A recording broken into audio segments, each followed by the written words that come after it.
नमस्कार।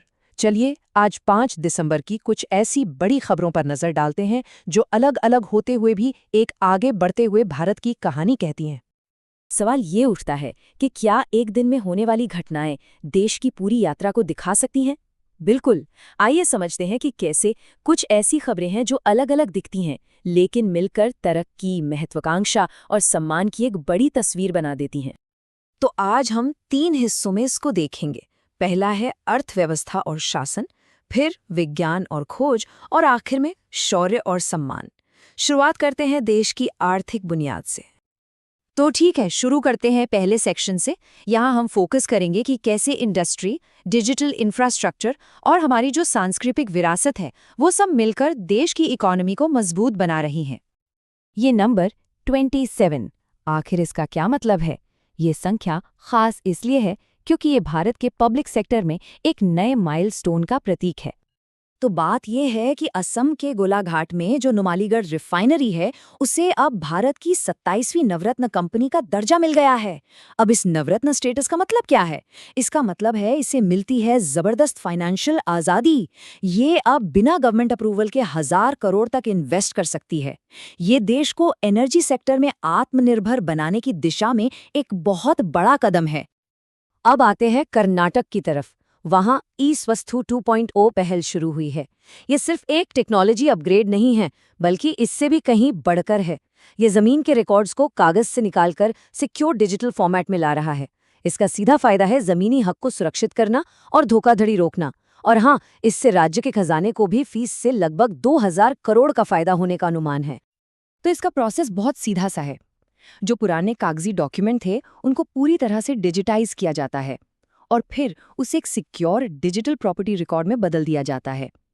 इससे होता यह है कि एक कमजोर पेपर सिस्टम एक मॉडर्न और सिक्योर डिजिटल एसेट बन जाता है, जिसे वेरीफाई करना बहुत आसान है।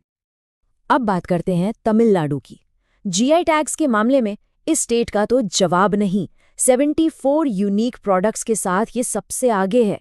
इसमें थुयामल्ली चावल जैसी चीजें हैं, अंबा समुद्रम के लकड़ी के खिलौने हैं। ये जीआई टैग इनकी पहचान और क्वालिटी की गारंटी है, जिससे वहाँ के लोकल कारीगरों को सीधा फायदा होता है। और ये सिर्फ एक स्टेट की बात नहीं है, ये एक बड़े नेशनल गोल का हिस्सा है। 2030 तक 10,000 जीआई टैग्स हासिल करना। तो जहां एक तरफ हम अपनी सांस्कृतिक विरासत को ग्लोबल स्टेज पर ले जा रहे हैं, वहीं दूसरी तरफ टेक्नोलॉजिकल महत्वाकांक्षा में भी हम पीछे नहीं हैं। चलिए आगे बढ़ते हैं। तो अब जमीन पर अपनी बुनियाद मजबूत करने के बाद चलिए अब देखते हैं कि भारत सितारों तक यानी साइंस और टेक्नोलॉजी के भविष्य की तरफ कैसे बढ़ रहा है। अब आगे बढ़ने से पहले एक छोटी सी चीज समझ लेते हैं। सेमीकंडक्टर आखिर होता क्या है? सिंपल शब्दों में ये सिलिकॉन जैसा एक मटेरियल है जो हमारे सभी मॉडर्न डिवाइसेस का दिमाग होता है। फोन से लेके कंप्यूटर तक सब इसी पर चलता है। तो इसी से जुड़ी एक बड़ी खबर है। मोहाली पंजाब में प्राणाघात नाम की एक सेमीकंडक्टर ट्रेनिंग लैब का उद्घाटन हुआ है। ये इंडिया सेमीकंडक्टर मिशन का हिस्सा है।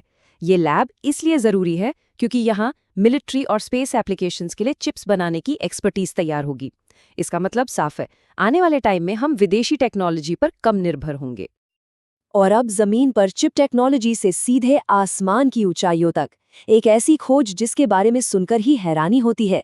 भारतीय रिसर्चर्स ने नासा के जेम्स वेब टेलीस्कोप का इस्तेमाल करके अलकनंदा नाम की एक प्राचीन गैलेक्सी खोज निकाली है, और ये हमसे 12 अरब लाइट ईयर्स दूर है। ये लगभग उतनी ही पुरानी है जितना कि हमारा यूनिवर्स। तो इस खोज में सबसे दिलचस्प बात क्या है? सोचिए, अलकनंदा एक तरह से हमारी अपनी मिल्की वे गैलेक्सी की बहन जैसी है। ये गैलेक्सी तब बनी थी जब यूनिवर्स सिर्फ 2 अरब साल पुराना था। इसको देखकर हम अंदाजा लगा सकते हैं कि हमारी अपनी गैलेक्सी अपने बचपन में यानी अरबों साल पहले कैसी दिखती होगी। ये एक तरह से टाइम ट्रैवल जैसा है। तो ये सारी तरक्की, ये इकोनॉमी हो या साइंस, इसके पीछे इंसानी जज्बा है, हिम्मत है।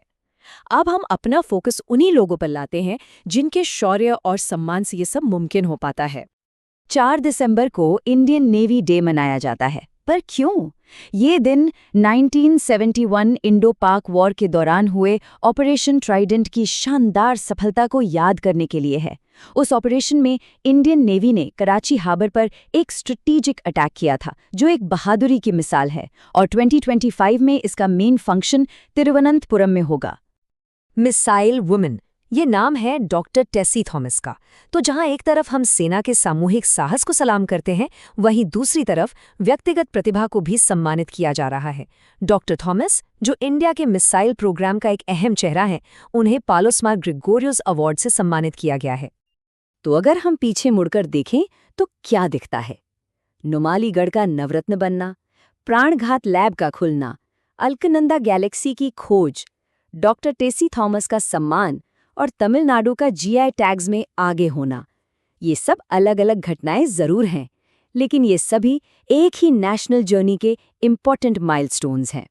हर एक इवेंट एक आगे बढ़ते भारत की कहानी कहता है। तो आज हमने जो भी देखा, उसके बाद एक सवाल मन में आता है। इंडस्ट्री, साइंस, कल्चर, इन सभी प्रगतियों को देखते हुए आने वाले दशक में यानी नेक्स्ट डेकेड में भारत की सबसे बड़ी उपलब्धि किस सेक्टर में हो सकती है? ये एक ऐसा सवाल है जो हमें आगे के बारे में सोचने पर मजबूर करता है।